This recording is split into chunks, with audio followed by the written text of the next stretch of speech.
Bangla digital platform ও কলকাতায় আপনারা শুনছেন আমাদের নতুন পডকাস্ট কফি হাউসের আড্ডা।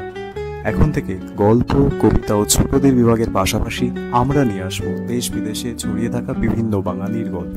শুনতে থাকুন আপনাদের পছন্দসই প্ল্যাটফর্ম অথবা ইউটিউবে।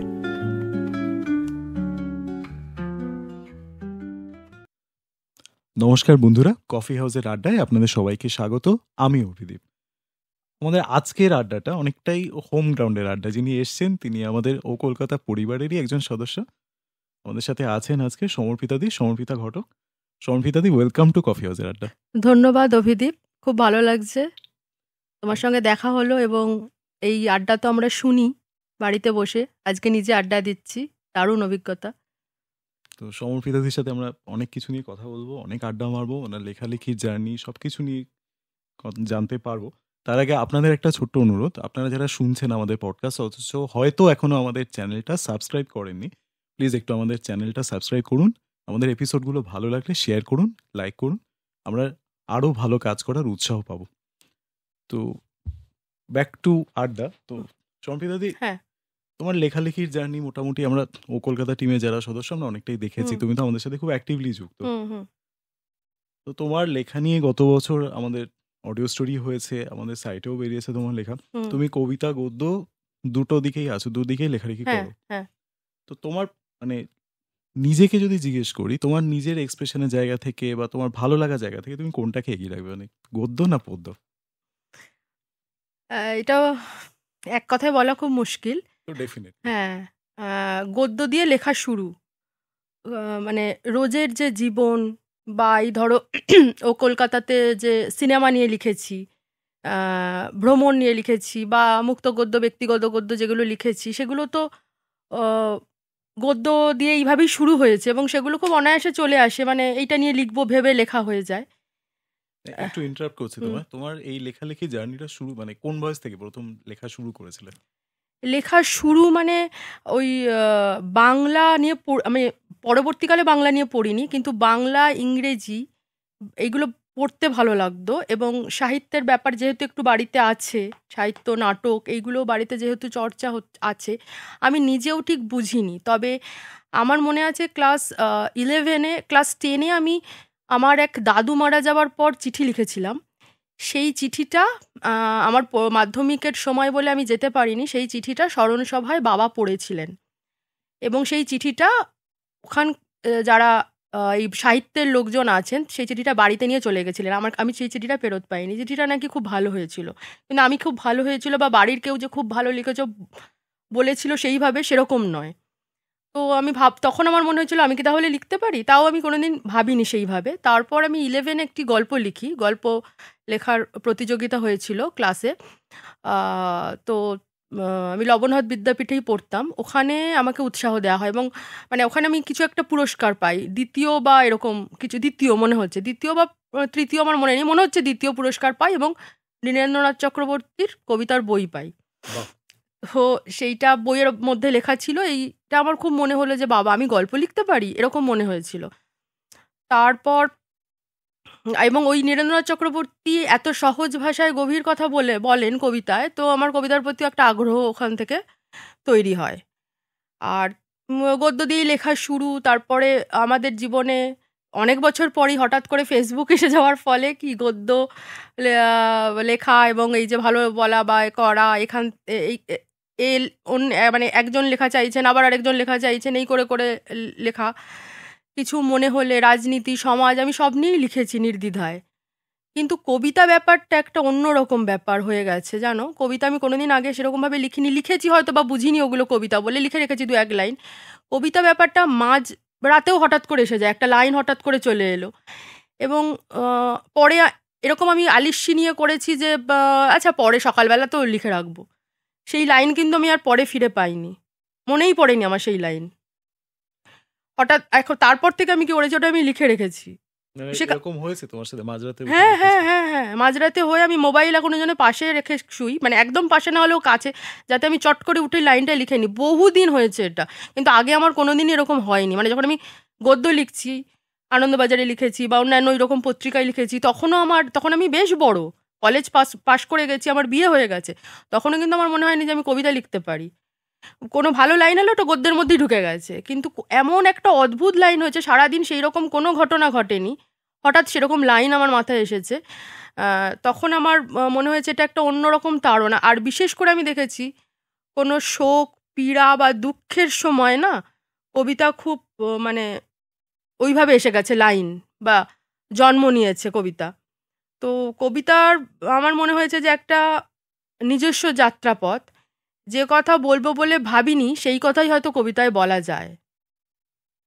মানে কবিতা তোমার কাছে খুব পার্সোনাল একটা জায়গা, মানে যদি নিজেকে এক্সপ্রেস করার কথা বলি, মানে মানে সেই অর্থে। খুব পার্সোনাল নয় হয়তো, আমি মানে সাংঘাতিক খুব গদগদ প্রেমের কবিতা আমি লিখতে পারিনি, কিন্তু আমার দুঃখটাকে আমি বোঝাতে চেয়েছি, বা এই সমাজ, এই রাজনীতি নিয়ে, বৈষম্য নিয়ে এইরকম যে আমার মনের ভেতরে যে কষ্টটা হচ্ছে, সেই কষ্টটা এসেছে কবিতায়। বেশ। আচ্ছা, আমরা ও কলকাতা যখন শুরু করি, তো মূলত আমরা ডিসাইড করেছিলাম আমরা গদ্য নিয়ে কাজ হুম করবো। মানে হুম সেই সময় ইন্টারনেটে প্রচুর লেখালেখি হচ্ছে, তো আমাদের ইয়েটা ছিল, থিমটা ছিল আমরা গদ্য নিয়ে কাজ করব। কারণ তার আগে আমাদের কিছু অভিজ্ঞতা ছিল, যাই হোক সেই সবই নিয়ে আর কি অনেক ব্যাপার। তো সর্বজন গ্রাহ্য যে ব্যাপারটা, হুম সেটা কিছুটা হলো আমাদের মনে হয়েছিল হুম হুম গদ্যের কিছুটা হলো বেশি হুম কবিতার হুম জায়গা থেকে। ঠিক। কারণ আধুনিক কবিতায় হয়তো কিছুটা দুর্বোধ্যতা ঢুকে গেছে, মানে সাধারণ পাঠকদের যদি জায়গা থেকে বলি। তো এই বিষয়ে তোমার মতামত যদি জানতে চাই, তুমি কি বলবে? মানে আজকের বাংলা কবিতাকে তুমি কিভাবে দেখবে বা দেখো? কবিতার মানে দুটো কাণ্ড ঘটে সেখানে। কবিতা আমার মনে হয়েছে, আমি যতটুকু আমি তো পণ্ডিত নই, আর আমি তোমাকে বললাম আমি সাহিত্যের ছাত্রী নই, আমি যাদবপুর থেকে ইতিহাস নিয়ে পড়াশোনা করেছি। আচ্ছা। হ্যাঁ, তো আমি আমার যেটুকু মনে হয় যে দুর্বোধ্য ব্যাপার যেটা কবিতায় আসে, কিংবা অতি সরলীকরণ, এই দুটোই কবিতার ক্ষতি করে। মানে খুব পরপর অন্তমিল দিয়ে সহজ তুমি কিছু লাইন লিখে দিলে সেইটাও যেমন কবিতা হয়ে উঠছে না, আবার খুব কঠিন কথা যেটা তোমাকে অভিধান দেখে মানে বার করতে হবে, বা তুমি সাহিত্যের ছাত্রী না হলে, ছাত্র না হলে তুমি সেটা বুঝতে পারছো না, সেই দুটো ব্যাপারই আমার মনে হয় মানে ক্ষতি করে কবিতার। আহ, খুব কঠিন কথা, তুমি মনে করে দেখো, তোমার যে কবিতাগুলো চটচট করে মনে পড়বে সেগুলো কিন্তু খুব কঠিন লাইন নয়, কিন্তু গভীর। আবার আহ, এই ধরো রশিদ খান গান গাইছেন, রশিদ খান তো ওই গানের ব্যাপারে একেবারে বিশিষ্ট লোক, কিন্তু ওনার গান আমি তো গান শিখিনি, ক্লাব মানে উচ্চাঙ্গ সঙ্গীত শিখিনি, আমারও ভালো লাগছে, যিনি উচ্চাঙ্গ শিখেছেন তিনিও টিকিট কেটে শুনতে যাচ্ছেন, যেন ঈশ্বরের একটা কণ্ঠ ভেসে আসছে এরকম মনে হচ্ছে। কিন্তু অনেক ধ্রুপদী অঙ্গের শিল্পীরাই খুব কঠিন করে গানটাকে গান, মানে অনেক বেশি কাজ করেন, বা উচ্চারণটা বোঝা যাচ্ছে না, কালুয়াতি যেটা করে সাংঘাতিক, সেটাকে করতে গিয়ে কি সেটাকে একটা দুর্বোধ্য হয়ে যায়। আমার মনে হয় কবিতার ব্যাপারটাও তাই, যারা সহজ করে গভীর কথা বলতে পারে না তারাই কঠিন করে লেখেন। তার জন্যই আমার মনে হয় এই সহজভাবে পাঠকের কাছে পৌঁছয় না, এবং পাঠক দূরে দূরে থেকে যান।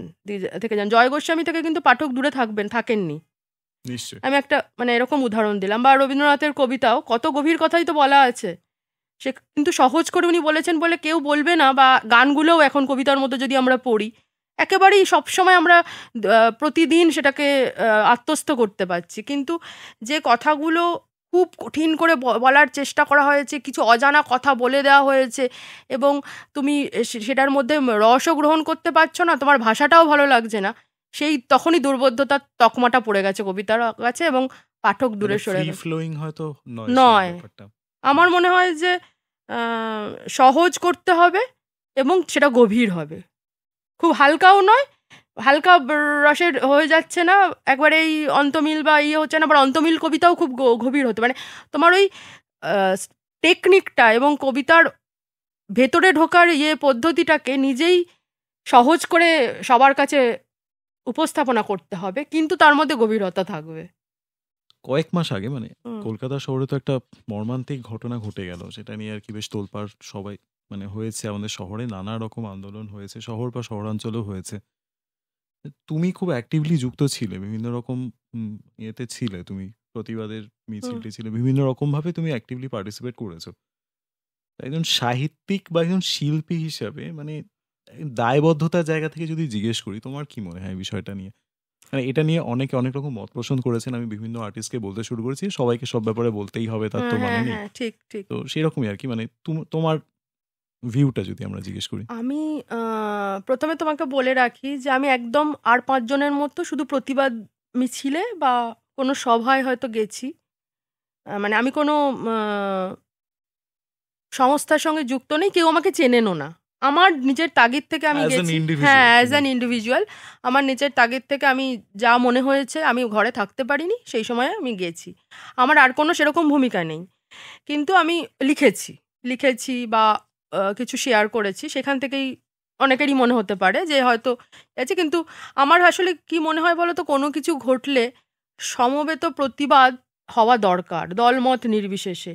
তুমি কখন তোমার কাজে দিয়ে বলবে, এই যে অনেক ইন্ডিভিজুয়াল বলেছেন যে হ্যাঁ কাজেই আমি প্রকাশ করব, সেটা তো খুব ভালো কথা, সেটা তো করে গেছেন ঋত্বিক ঘটক, সেটা তো করে গেছেন উৎপল দত্ত, বাদল সরকার এরকম, বা নিশ্চয়ই। বীরেন্দ্র চট্টোপাধ্যায়, শঙ্খ ঘোষের মতো কবিরা, সেটা তো অবশ্যই।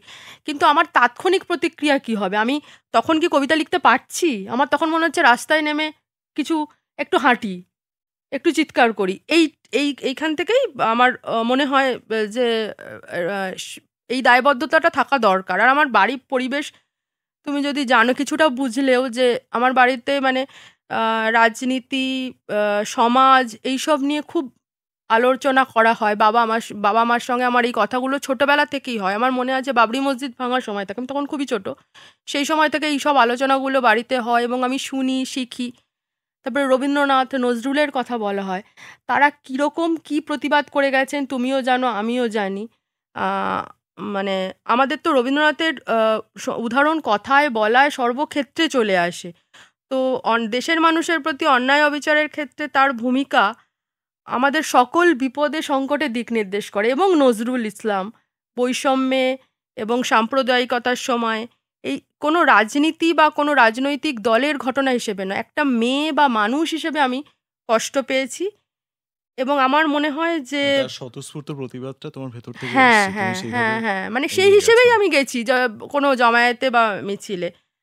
আর আমার মনে হয় যে সমাজের ভালো মন্দের দায় শিল্প সাহিত্যের থাকবে না, এই যেটা ভাবনাটা হতে আমার খুব পারে না। পীড়া দেয়, খুব পীড়া দেয়। মানে মনে করো তুমি কোনোদিন আমার কোনো কবিতা 10 বছর পরে যদি পড়ো, তুমি যদি দেখো যে এই সময় একটা ঘটনা ঘটেছিল এবং সমর্পিতাদি সেই সময় শুধুই প্রেমের কবিতা লিখে গেছে, তখন তোমার মনে হবে কি সমর্পিতাদি ওই সময় কি ঘুমিয়েছিল? এটা আমার মনে হয়। নিশ্চয়ই। তাহলে আর আমাদের অসহায়তা কিভাবে ব্যক্ত করব? নিশ্চয়ই এইসব ঘটনা শিল্পে আসবে, কিন্তু একটা তাৎক্ষণিক তো প্রতিক্রিয়া হয় যে আমার ভালো লাগছে না, আমার কান্না পাচ্ছে খুব। দেখবে কেউ একজন, সত্যজিৎ রায় যখন মারা গিয়েছিল তখনও তো আমরা ছুটে যাই রবীন্দ্র সদনে। সেই সময় কি আমি সত্যজিৎ রায় নিয়ে ও কলকাতায় কিছু লিখবো? যদি ও কলকাতা তখন থাকতো, ও কলকাতায় আমি কিছু তাৎক্ষণিক লিখবো, হ্যাঁ, প্রতিক্রিয়াটা ওইভাবে আসে আসে না। কিন্তু কাঁদতে কাঁদতে আমরা ছুটে যাই। সত্যজিৎ রায় কি আমার নিজের কেউ ছিলেন? তা তো নয়।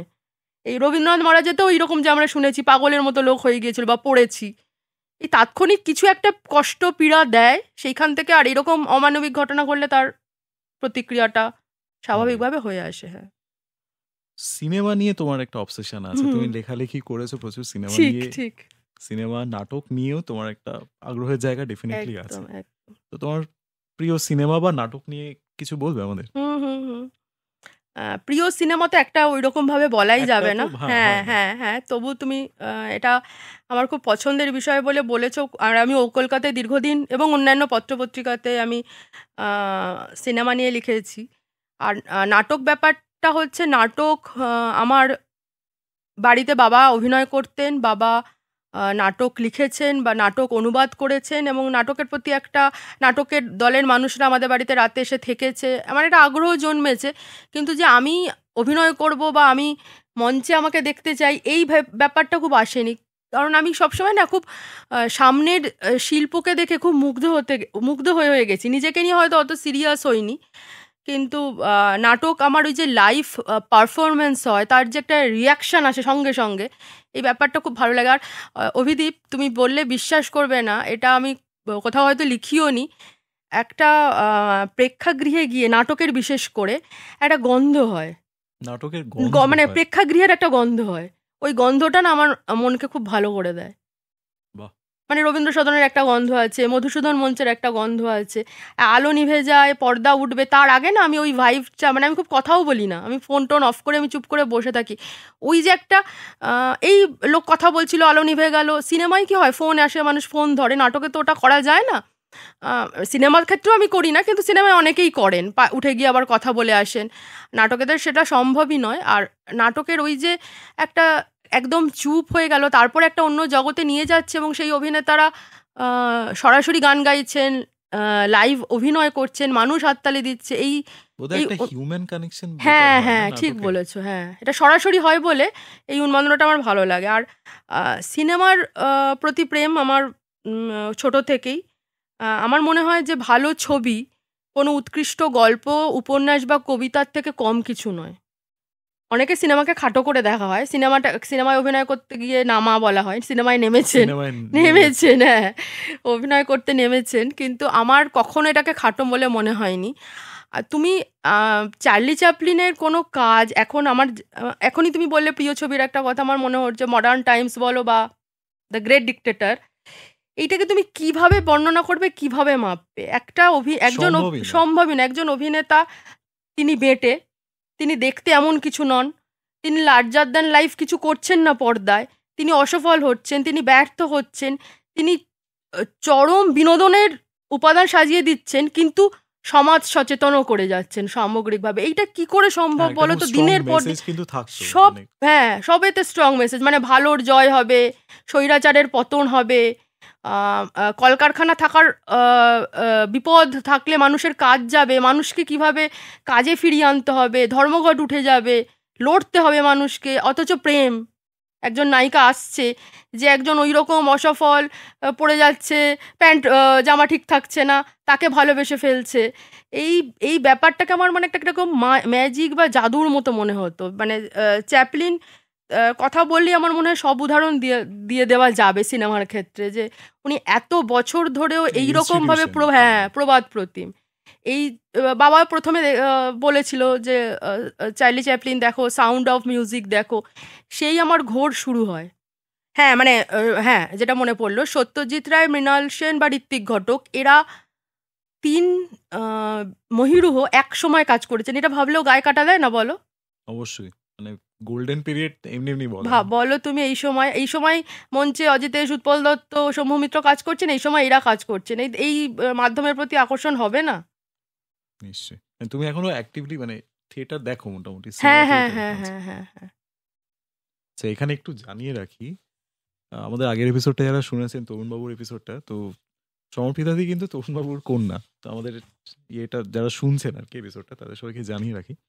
দিদি, তোমার কোনো একটা লেখা যদি আমাদের সাথে একটু শেয়ার করো আমাদের পডকাস্টে, একটা তোমার গদ্য, কবিতা কিছু যদি আমাদের অডিয়েন্সদের জন্য শোনাও। গদ্য করবো না কবিতা করবো না, গদ্য কবিতা টাইপের কিছু করবো, বলো? তোমার যেটা ভালো লাগবে, যেটা। আচ্ছা, আমি গদ্য কবিতা বা মুক্ত গদ্য টাইপের কিছু। হ্যাঁ হ্যাঁ হ্যাঁ, নিশ্চয়ই নিশ্চয়ই। এই লেখাটা আবার কদিন আগেই শেয়ার করেছি, তাই ভাবছি যে পড়বো কিনা, কিন্তু শুনলে কেমন লাগবে সেটারও একটা আবার কৌতূহল তৈরি হচ্ছে, তাই এটাই পড়ি। বেশ। বেমিসাল বিকেলে। হেমন্ত বিকেলে পোস্টম্যান এলো, সাইকেলে পাকা ধানের তুষ জড়িয়ে গেছে। ডানাওয়ালা ডাক হরকরা কেউই দেখেনি এর আগে। আসমানি, সাদা, ধানি রং মাখামাখি মখমলি ডানা, অস্তরাগ কাঁধ জুড়ে। গাছে গাছে পাখিরা মাতোয়ারা প্রেমিকের মতো। কুহরণ আর খসে পড়া পাতায় বাউল বিকেল নীরব ছিল না মোটেই। কিন্তু এমন অদ্ভুত ঘটনায় হেমন্তের শেষ বেলা বড়ই ইতস্তত। সকালটা ছিল একঘেয়ে ঝিমধরা ফকির যেভাবে বসে থাকে। বিকেল এমন অসম্ভব হবে কে জানত। ওই আলোতে দেখি ওপর থেকে গলানো ঘি ঢেলে দেওয়া মোদকের মতো টসটসে জেগে উঠছে সার্কাস মাঠের তাঁবুগুলোর গম্বুজ মাথারা। জল চায় তৃষ্ণার্ত মুখ। অরণ্য, গ্রাম, নদীপথ পেরিয়ে এত দূর। পূর্বজ প্রথিতযশা কবি অরণ্যে ঘুরতে দেখেছিলেন তাঁকে। হাতে তাঁর রঙিন চিঠি, খামের ওপর সফল কারুকাজ। উন্মাদনা তখনও সংক্রামক হয়নি। একপাল গরু নিয়ে ফিরছিল রাখাল, আজিজুল নাম। মূর্খ ভারতবাসী বলে গরু নাকি এক পক্ষেরই ভগবান। হাসি পায় আজিজুলের। গরুদের চড়াতে নিয়ে গিয়ে সে ছবি আঁকে। আজিজুল চিনেছিল ঠিক ভ্যান গগকে, একবার দেখেই। ঝিলম স্যারের ঘরের দেওয়ালে ঝুলে আছে হলুদ দিগন্ত বিস্তৃত ক্ষেত।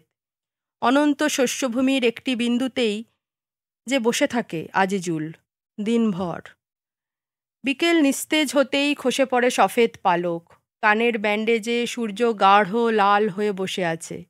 ক্লান্ত রক্তশূন্য মুখের কিনারায় অস্তগামী বিন্দু। তামার ঘটি ম্লান আলোয় শ্যামা মেয়ের মতোই ঝিকিয়ে ওঠে। পেতলরাঙা সন্ধে বিদেশে হয় না বোধহয়। তামার ঘটিতে কোনোদিন জল খেয়েছেন ভিনসেন্ট? তামা তামা গন্ধ। প্রাচীন উপমহাদেশের পশ্চিম বাংলার এই প্রত্যন্ত প্রান্তে কোন জাদুবল তাকে টেনে নিয়ে এলো? এই তামা গন্ধে কোন প্রাচীন সভ্যতা জেগে উঠছে? গভীর ইদারায় কপিকল শব্দ গাঁথে। লোহার বালতি পড়ে ঝম করে। তিনি চমকে ওঠেন। সোনালি আলো নরম হয়। গোলাপি কমলা পালকগুলো পুড়িয়া ধানেশ্রীর পথেই বিস্তার করছে পরতে পরতে। তারপর নীলচে। বেমিসাল দিন নেমে আসে। সমস্ত মায়াখালা সম্পন্ন হয় এবার। সভাভঙ্গের পরেই বিশুদ্ধ ভ্রমরের দল বাঁধিয়েছে গোল। সূর্যমুখীরা মাথা উঁচিয়ে ঠেকাতে চায় দেউলেপনা। তাদেরও ছুটি আজকের মতো। ডাক হরকরার হাত থেকে লাল খাম নিয়ে মুনিয়া ফুরুত। পশ্চিম আকাশে সেই রং তসবির বানায়। মুনিয়া কখন যে কি ভেলকি দেখায় বুঝতে পারা সহজ নয়। দুষ্টু ছেলের মতো ঘন হয়ে বসে আছে আর জুলজুলে চোখে দেখে নিচ্ছে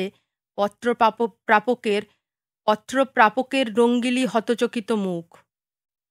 কবে নিয়ে আমার বাঁশি বাজা বেগো আপনি আসি, গেয়ে ওঠে কেয়া তখনই। তবলার স্যার এলেন বোধহয়। শাঁখ বাজে কলোনির বাড়িগুলিতে। সাইরেন নয়, থ হয়ে যাওয়া পথিক বলে ওঠে, হোলি থিং। ইংরেজি কেন? তবে কি সেও চিনতে পেরেছে? উসখুস করে ওঠেন তিনি। এবার অন্য পথ, অন্য ডাক তাকে হয়তো অস্থির করে তোলে। হাত নেড়ে চলে যান ডানাওয়ালা পোস্টম্যান। অচেনা হেমন্ত গোধূলি আজ কেমন ঘাবড়ে গেছে। অন্ধকার না হওয়া পর্যন্ত তার থতমত মুখ দেখতে বেশ মজা লাগে। আজিজুলের হাতে রং, তুলি আর কাগজের রোল। গুঞ্জন ফিসফাস বিরাট হয়। কে এসেছিল? উঠবে ঝড় এক্ষুনি। মিলিয়ে যায় ডানা, ক্রমশ বাষ্পবিন্দু, সবুজ সাইকেল। খুব সুন্দর লাগলো। থ্যাংক ইউ আমাদের সাথে এটা শেয়ার করার জন্য, আমাদের অডিয়েন্সের জন্য শেয়ার করার জন্য। খুব খুব সুন্দর লাগলো। আমারও খুব ভালো লাগলো অভিদীপ। গলাটা একটু হয়ে আছে সর্দি কাশিতে, কিন্তু আমি পড়তে পারলাম। আমারও খুব ভালো লাগলো তোমার সাথে আড্ডা দিতে, ভাল লাগছে। আমরা আগের এপিসোডেই কাকুর সাথে কথা বলেছি। তো তুমি একটু আগে বলছিলে তোমার বাড়িতেও একটা পরিবেশ ছিল, নাটক বা সাহিত্যের একটা পরিবেশ ছিল। তো তোমার বাবার যে শিল্পী সত্তা ব্যাপারটাকে তুমি কিভাবে দেখো? মানে তোমার যদি মনে হয় তোমার লেখালেখি জীবনে ওনার প্রভাব, এই বিষয়টা নিয়ে কিছু বলতে চাও? হ্যাঁ হ্যাঁ, মানে আর ওনার অনুবাদ করা কবিতা যদি আমাদের একটু কিছু শোনাও। হ্যাঁ শোনাবো। বাবা চায় না মেয়ে হিসেবে আমি খুব বেশি কিছু বলি। বাবা সবসময় প্রচারের পেছনে ছোটেনি, এইটা আমার খুব বিস্ময় লাগে। বাবা প্রচুর কাজ করে গেছেন, কিন্তু কোনোদিন আমার নাম হবে, প্রচার হবে, সবাই তো সেটা চান শিল্পী হিসেবে, সেটুকু হয়তো নিজের ভেতরে প্রত্যাশা আছেন, কিন্তু তার জন্য মরিয়া হয়ে উঠতে হবে এইটা বাবা করেননি। কাজ তার হয়ে কথা বলেছে, হয়তো দেরি হয়েছে কিন্তু কাজ কথা বলেছে, এইটা আমি শিখেছি। আর একটা জিনিস শিখেছি, বাবা খাবলে কিছুটা এই কিছুটা ওই করেননি। যখন নাটক করেছেন তখন প্রচুর বিদেশি নাটক পড়েছেন। আবার যখন ভাষাতে ফিরে ভাষার কাজ করেছেন, ভাষা শিখেছেন, মন দিয়ে ভাষার কাজ করেছেন, তখন একদম নিমগ্ন সাধকের মতো। মানে আমি খুব ছোট, আমি মায়ের মুখে শুনেছি বাবা ভোর 4টের সময় রেডিওতে কোথায় স্প্যানিশ পাওয়া যাবে সেই স্টেশনে লাগিয়ে সেইখানে উনি শুনে গেছেন, দিনের পর দিন কথা বলবার চেষ্টা করেছেন। আর আরেকটা যেটা আমার মনে হয়, বাবা রোজ সকালবেলা এবং সন্ধেবেলা নিয়মিত পড়াশোনা করেন, লেখেন, কম্পিউটারে লেখেন। আর বাবা খুব অনুভূতিশীল, মানে খুব সৎ, বিনয়ী, অনুভূতিশীল একজন মানুষকে দেখা বাড়িতে, এটা আমার মনে হয় মেয়ে হিসেবে নয়, একজন মানুষ হিসেবে খুব বিরাট ব্যাপার। মানে তিনি কাজ করছেন এখনও, তিনি বলছেন আমি তেমন কিছু জানি না, আমাকে আরও শিখতে হবে, আমি তেমন তো পণ্ডিত নই। তোমার সঙ্গে কথা বলতে গিয়েও দেখবে এই কথাগুলো বলেছেন। হ্যাঁ, তো এইটা আমার খুব মনে হয় যে বিনয়ী একজন মানুষ হওয়া আর তার সঙ্গে পাণ্ডিত্য থাকা, এই কম্বিনেশনটা আমার খুব প্রিয়। আর আমার মায়ের কথাও বলতে হয়। মা ধ্রুপদী সঙ্গীত শিখেছেন বলে আমি ওই যে বললাম নজরুলের গান, দ্বিজেন্দ্রগীতি, ক্লাসিক্যাল মিউজিক আমি বাড়িতে শুনেছি। তোমার বাড়িতে একটা চর্চা ছিল? চর্চা ছিল, মা এখনও গান কিন্তু বাড়িতে। কিন্তু আর মায়ের সহজ জীবনযাপন, বাবাও সহজ জীবনযাপন, নাটক, সিনেমা এইসব নিয়ে কথা বলা, কারেন্ট অ্যাফেয়ার্স, এখনকার যে রাজনীতি বা এইসব নিয়েই মানে সাবলীলভাবে কথা বলা যায় বন্ধুর মতো। হ্যাঁ, আরেকটা কথা, বাবা কিন্তু কোনো কিছু আমাকে চাপিয়ে দেননি, কোনোদিন অভিভাবক হওয়ার চেষ্টা করেননি, সবসময় বন্ধুর মতো। হয়তো বকেছেন যে তোমার এটা আরও ভালো করা উচিত, আরও বেশি মন দেওয়া উচিত, কিন্তু এই জিনিসগুলো আমি শিখেছি যে একজন বিনয়ী এবং আবেগপ্রবণ একসঙ্গে হওয়া যায়, পণ্ডিত এবং বিনয়ী একসঙ্গে হওয়া যায়, সংবেদনশীল হওয়া যায়, এই আর কি। এবং পড়াশোনাটা চালিয়ে যেতে হবে আজীবন নিমগ্নভাবে। বাবা গদ্য যারা পড়েছেন সবাই জানেন, কবিতা খুব কম, বেশি জন পড়েছেন কিনা জানি না। মানে আগের এপিসোডেও আমাদের সাথে গদ্য নিয়ে, গদ্য হ্যাঁ, গদ্য এবং উপন্যাস, গল্প এইসব নিয়েই হয়েছে।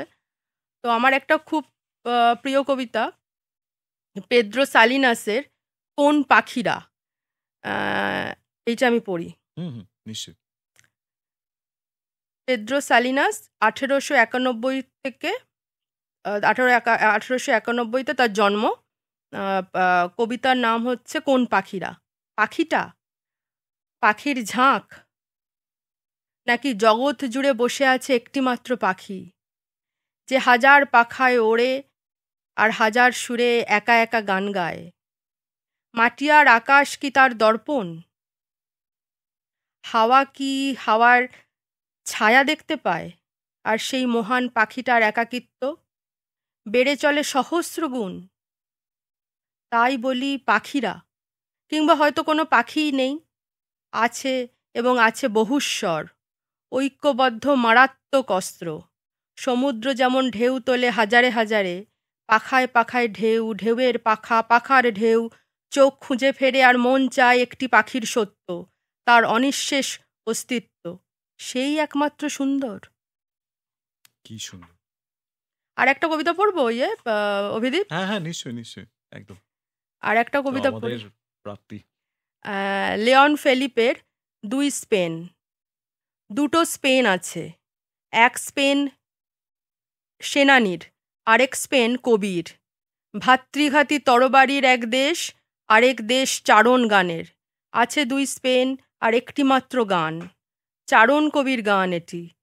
ফ্রাঙ্কো, তোমার আছে ক্ষেত খামার, বাড়ি, ঘোড়া এবং পিস্তল। আমার আছে মাটির প্রাচীন কণ্ঠস্বর। সব নিয়ে বসে আছো তুমি, আর আমাকে করছো বিবস্ত্র।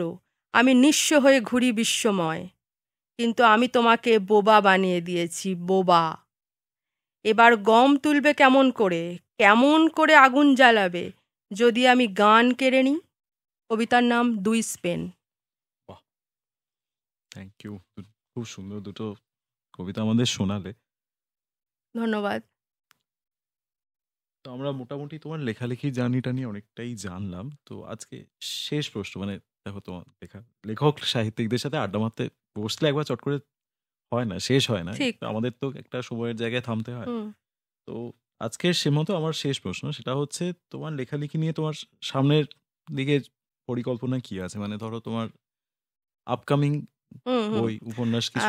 হ্যাঁ, আপকামিং আমি চলচ্চিত্র নিয়ে একটি কিছু প্রবন্ধ লিখেছিলাম, তো সেইগুলো নিয়ে একটা বই করার ইচ্ছা আছে। আরও বাকি কোনো প্রবন্ধের বই দেখি যদি হয়, কিন্তু এইটা নিয়ে মানে একদম, তুমি যদি বলো একদম আগামী যে কাজটি করতে চাইছি সেটা হচ্ছে চলচ্চিত্র নিয়ে।